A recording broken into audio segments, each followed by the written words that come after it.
Our final speaker in this session is Ben Craw from PPB Advisory. So Ben is the Sydney-based director of PPB Advisory's agribusiness team, specialising in optimising and managing agribusiness assets on behalf of investors, financiers and operators, and he's been doing that over the last 13 years. So he's been involved in recapitalising Australian agribusinesses with alternative capital from domestic and foreign sources, through working with debt and equity providers to facilitate funding solutions and equity partnerships. And included in that has been assignments working on fairly substantial scale agricultural portfolios. He grew up in central west New South Wales and studied a degree in rural management at the University of Sydney.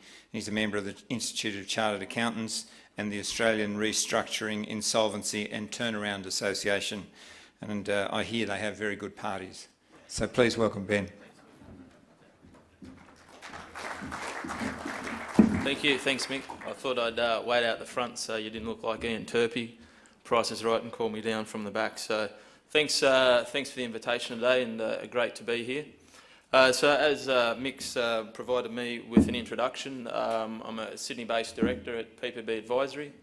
And I'll just give you a little rundown of what I do at PPB. So we work with financiers, operators and investors across a number of realms around advisory, restructuring, asset management and in the M&A place. So at the moment we're working across the sectors within agri space with a number of those parties, and both with foreign and domestic based investors. So today my topic is exploring more around what are those macro trends influencing the, I guess, financing or investment appetite coming into the agricultural space, and what are some of those models that can attract that, and how Australian agribusinesses are reacting and positioning themselves to tap into those opportunities.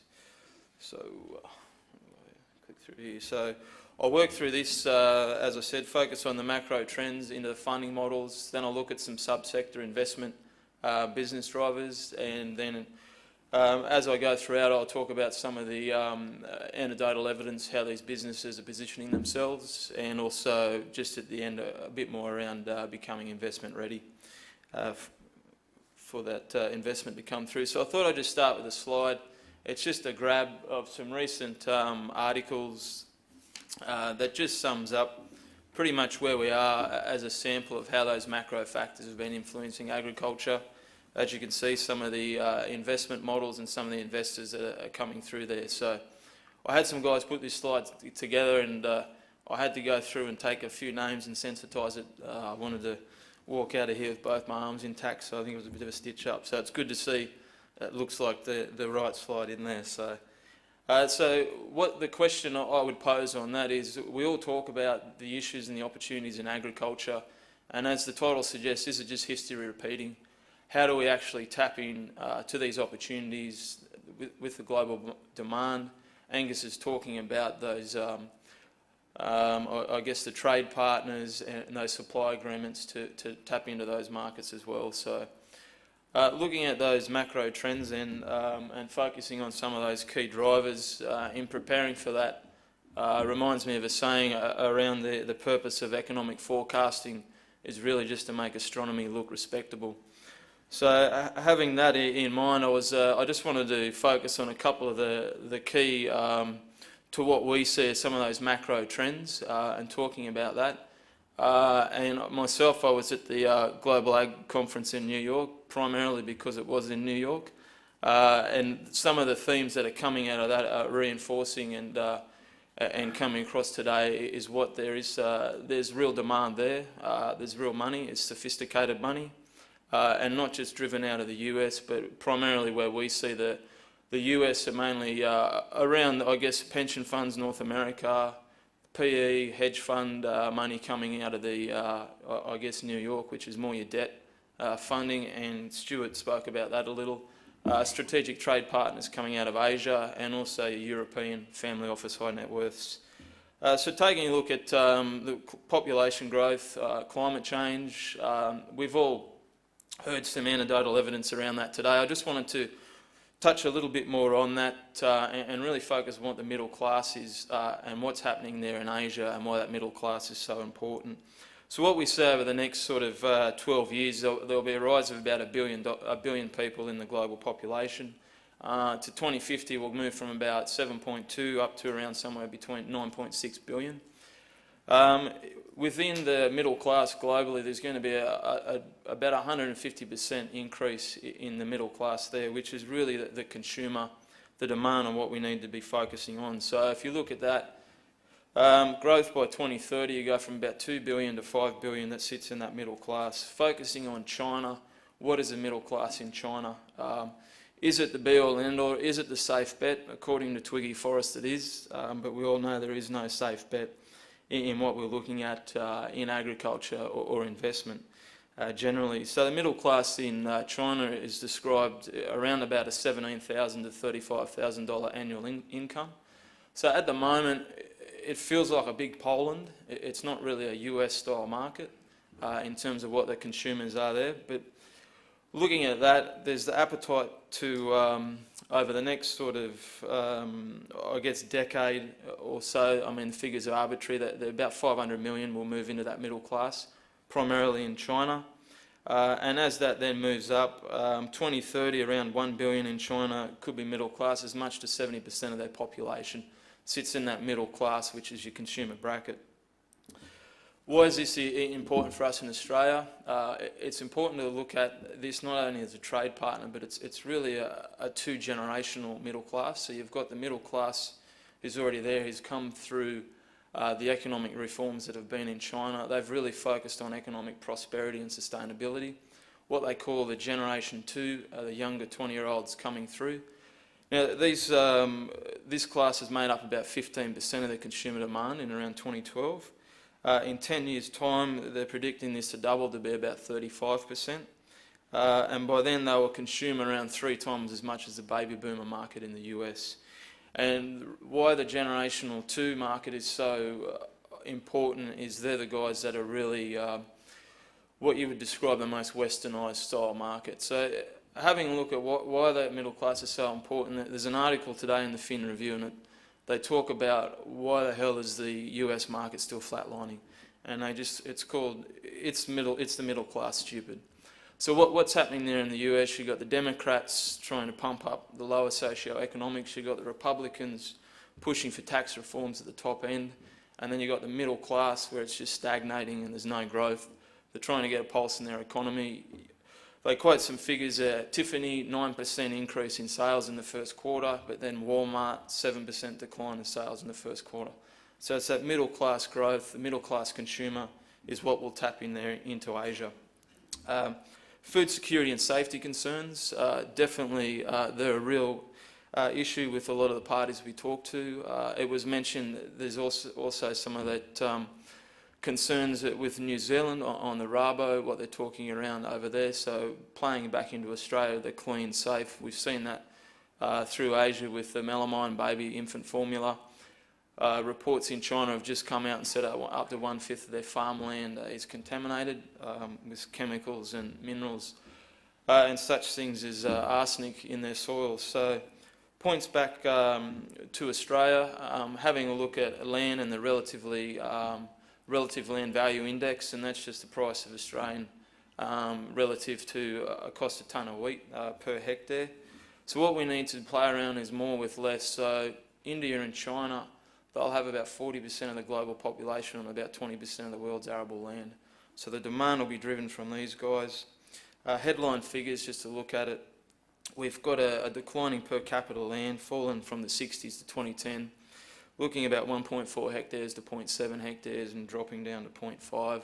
Within Australia, per capita, we've got about 3 hectares, which is another reason why it points to Australia, why the investors and the institutions we're talking to see that as an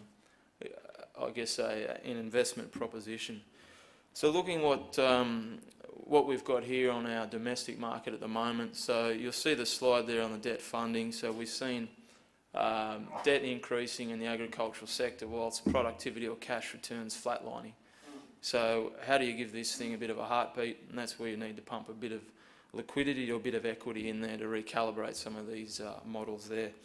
So just looking at some of those figures to deleverage the sector in that sense, we saw, I guess, a lot of the growth in the agricultural sector. It was grown by debt throughout the period of 2000 to 2007. It was cheap capital and it was a pretty liquid market in that sense. So what happened there was about a 250% in real terms between about 1990 and 2010 in terms of debt increases in Australian agriculture. It constantly talked about around agriculture, debt, finance packages. It's really a band-aid solution. What's the longer term sustainable play with that?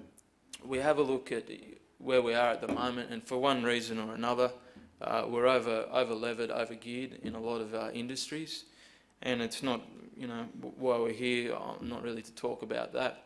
Angus was alluding to the Greener Pastures paper with ANZ. What they've quoted in there is about a 600 billion capital need to fund the productivity into 2050 to meet the demand. Where's that capital going to come from? If we're tapped out in terms of our debt position with a lot of those operations at the moment, then what we see is a lot of influx is coming through alternate capital and in the form of equity. So I'll just talk about some of those, what those models are and what we see them as, and focusing on, I guess, the JV style arrangement. And a lot of these aren't new, or they're not sexy sort of style models. We don't really believe in anything that carries a high level of gearing. It needs to be a sustainable position that we've got through. So I just saw, I don't know if someone was telling me to flex my muscles, but I think you might have been having a stretch out the back.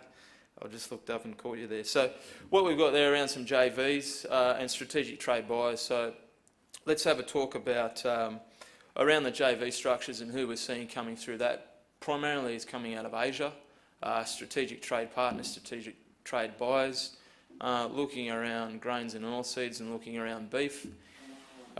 It lends itself to a passive style investment where an investor, primarily an off-taker, can get a foot in the door. We've seen this around some dairy style models as well. A foot in the door, passive investment, liquidities come through, gear up with a reputable operator. That way you can have a look at what your counterparty risk is, so you de-lever your risk in terms of an operational performance in that sense.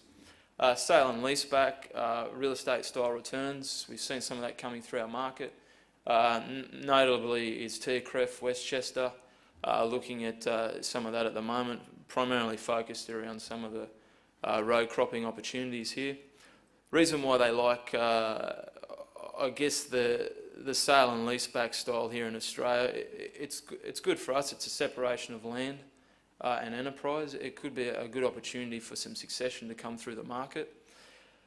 In the US, it works very well because of how the US is structured with land tenure and how they operate farms on a smaller, more intensive style around a more commodity. So you might lease out a plot of land. You might have 4 or 5 operators that farm the land in a collaborative sense, and then a lot of them may only just be on a 1-year lease term. So then you've got a list as long as your arm to have people to come through that market to lease your land. Here in Australia, we've got large scale. We don't have the liquidity with the operators coming through. That's why it's sort of tricky. So we've only really seen some anecdotal sort of evidence that's coming into the market. It lends itself to a more of a REIT sort of style model as well, where there'll be some talk around that later in the conference today. My views on that, it's probably some time away for what we talk about there and how you pair that up with the sponsor. Farmer equity partnerships, primarily we see those operating very successfully throughout New Zealand, and Ben touched on that a little earlier today and how that can work, and then dropping down into what is really a farmer equity fund. So what we talk about there, it's really just your classic ag fund, but bringing the operator and bringing the farmer in there to put some skin in the game, trying to align the interests of stakeholders. So if you think you've got an operator that's sitting in there, he may have some equity, may not have some equity. You may have an off-take arrangement that sits there, and then you've got an investor. All of these stakeholders will have varying levels of what their motivation is to come into those investment models. How we can structure that, how you put that together by keeping the farmer in there, keeping the operator tied to that operation with some equity. I think it's, the best fertiliser in any place is the owner's feet. Trying to strip back the corporate overheads and the costs out of that. A lot of those models you see are put together primarily focusing on productivity gains. I think that's all well and good, but revenue and profit are completely separate outcomes in any model. So have a look at your expense item. It's much easier to save money than it is to make money.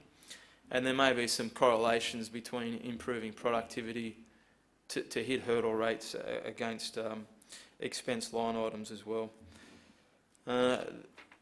Moving on from that, I guess the only thing I'd like to touch on around that and some of those models, there's a number of other ones that we see coming through, as I mentioned, was the REITs coming through, the passive strategic trade partners, and some of the streaming seasonal financing cropping.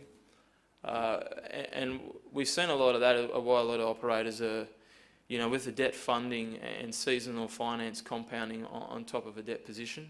So some of those hybrid sort of style may lend to some opportunities there. So an important thing to think about, and a lot of the guys we're talking to are really focused on their exit strategies. So in the market here, we've got a liquid asset class, and we've got a lack of secondary debt markets, thin capital market. What we talk about there, and Stuart was talking before around the PE houses in the States, we've seen some of the PE players playing in some of the debt here in Australia, focused primarily around, I guess, the agribusiness sort of style companies, and you've seen that with Payne Partners out of New York and their investment into Costa over here. We don't really have a secondary debt market that's in there where you can come in, take a piece, trade it out, and for what it is to make your money along the way, or come through as a strategic trade buyer around your capital model, or to focus on what you're after there for your offtake. So it does make it very tricky there. Implications to restructuring and transitioning, and that goes on there. So I think the good thing around that is, a story around an airline captain who was up in the air and flying, and comes over and says, "Look, this is your captain speaking. We're sorry for the delay. They had a mechanical fault on the plane." But he said, "I can assure you, you'd be much better wishing you were up here, or wishing you're on the ground, not wishing you're in the sky." So one of those things, once you get into these things, it's very hard to back out when there's no market that sits in there as well. So what I'll do now, I'll just drop into some of those macro environments and what we're seeing from the investors, and I'll just focus on a couple of subsectors there, primarily around the dairy and some of that's already been mentioned by Stuart there. So what we're seeing in the dairy at the moment, and what this graph is really alluding to, is there's a deficit between growth in the Australian and New Zealand milk supply and growth in demand for dairy products, and that'll widen over the shorter to medium term. So you see there up in Asia and China what's happening there, and also across India. India's a little different. They're still of the view that unhomogenised, unpasteurised milk is better for you. So therefore, I guess the infant milk, skim milk powder is not really the opportunities that we're seeing in the likes of China. And what's happening there. Why do they like Australia? It's a low cost based producer. It's a pasture based producer. There's less reliance on grain consumption. You're not playing around a total mixed ration. Not looking at a lot of the stuff down south in Victoria, more around the supply curve. You're not getting into flatline supply curves and then feeding your cows a lot of your profit to maintain that supply, and primarily around a clean and safe environment there. Stuart was talking about Murray Goulburn and how they're positioning their business model and what are they doing to tap into some of that opportunity there. What they're looking at is mainly getting back to that higher margin value product, not playing around in the supermarket style milk, sort of re-engineering a market to get their milk offshore, export. A lot of our milk driven out of Victoria is export driven in any sense. A few other players around, we've seen Aquila raising around about 400 million over a 7-year closed-end fund and looking to deploy that capital through farm gate assets here in Australia over the next 18 months. Moving along, almonds. I've put almonds in there just because of the demand and the interest that we're getting that's coming out of North America, and they all want to talk about almonds. Why is that occurring over there? I guess the big demand there, and what you'll see on the graph, is the the health benefits from almonds has become apparent to the market. There's an increasing, the demand's increasing ahead of the pace of plantings. And some of those plantings are starting to taper off into more older sort of style of varieties, which is going to likely lead to a bit of a tipping in terms of your productivity, as you can see with the table on the right-hand side. Most of the almond, about 80% of these are produced in California. They've got a real shortage of their honeybees over there at the moment for their pollination. They're down about 1 million colonies at the moment.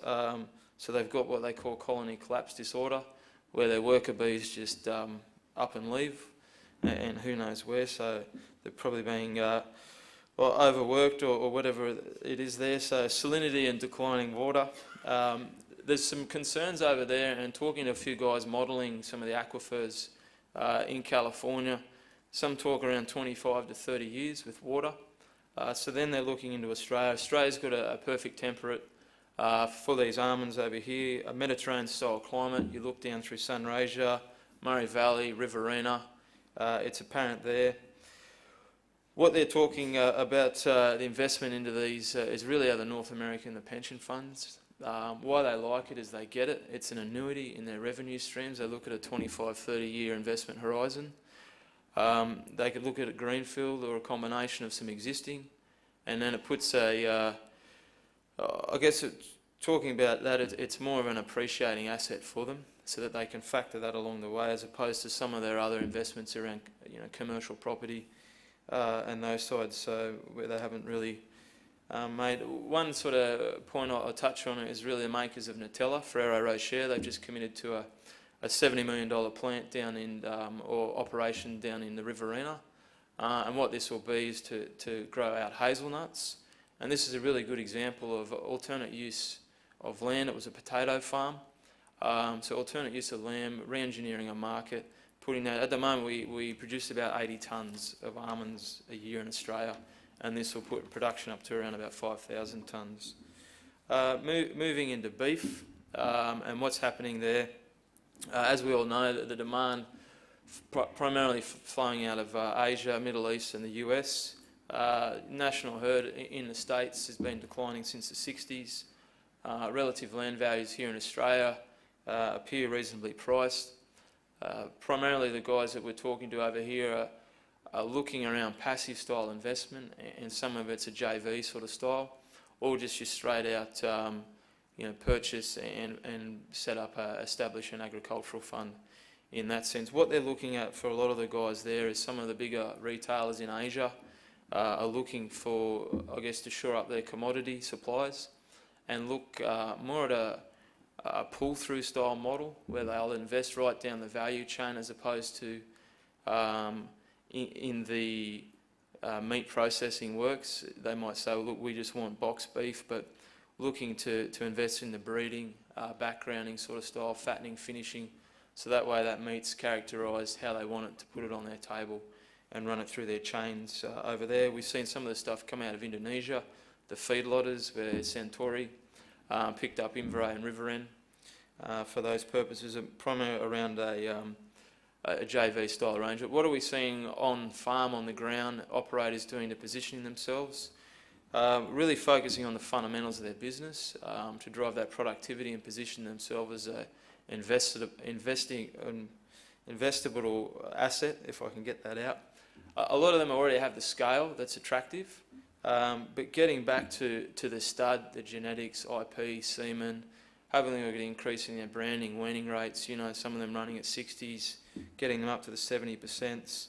Looking at alternate export markets, you look at Queensland, EU, you know, South Korea, North America, there's a lot there, and then moving across the territory, which is primarily geared for the live trade, Indonesia there. So we're seeing some liquidity come back into that market, in particular around beef. And what that, I guess the most promising thing there is you've probably seen it from some of the existing players that haven't been around since the late 2000s. So it's a real litmus test on where they're at the moment. So, you know, are we at 6 o'clock on the market? Are we moving up in terms of have we bottomed out on some of those asset values? I'd like to be, you know, pretty bullish and say we're probably somewhere between 7 and 8. So just concluding on that, to wrap that up, what we've seen across some of those macro factors, how is that influencing the demand that's coming in? And the real key for us is investment ready. You know, a lot of farmers are very receptive to new funding models.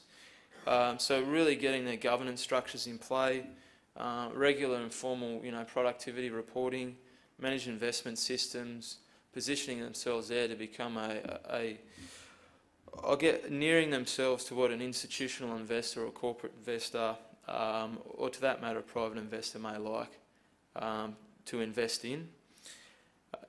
And just to finish up on that, those businesses' responses that we have in there, we've really seen it happening at the moment, and it's not just about direct foreign investment coming in and purchasing farms, and FIRBS really sits there to appease voters that we are looking at these deals and everything's okay.